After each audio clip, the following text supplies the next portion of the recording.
যুক্তরাজ্যে British Bangla welfare trust নামের একটি চ্যারিটি সংগঠনের আজীবন সদস্যপদ অর্জন করেছেন বাংলাদেশ জাতীয়তাবাদী দল বিএনপির মহাসচিব মির্জা ফখরুল ইসলাম আলমগীর। শনিবার এই সংগঠনের চ্যারিটি শপ পরিদর্শনে আসেন বিএনপির মহাসচিব।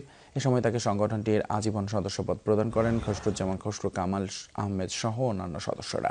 এ সময় সংগঠনটির ব্রিটেন, আফ্রিকা ও বাংলাদেশে সংগঠিত নানান ধরনের কার্যক্রম তুলে ধরেন অ্যাডভাইজার আসম মাসুম মির্জা। দীর্ঘ 12 বছর ধরে বিশ্বের বিভিন্ন দেশে নানান উন্নয়নমূলক কাজ করে আসছে এই সংগঠনটি।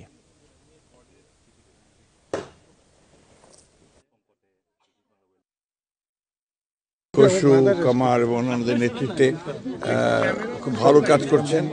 এটা নিঃসন্দেহে মানবতার সেবা করছেন আপনারা। বাংলাদেশের মানুষের যেন ভালো কাজ করে বাইরে গিয়ে, তার আমরা যারা বাংলাদেশে থাকি আমরা খুব গর্বিত বোধ করি এবং সেই সূত্রে আমাদের যে উজ্জ্বল হয় আমাদের মুখ। আমরা অত্যন্ত আনন্দিত এবং গর্বিত এবং পাশাপাশি ওনাকে আমরা ধন্যবাদ এবং কৃতজ্ঞতা জানাচ্ছি যে উনি ওনার শতব্যস্ততার মধ্যেও এই সংগঠনটি দেখার জন্য এসেছেন।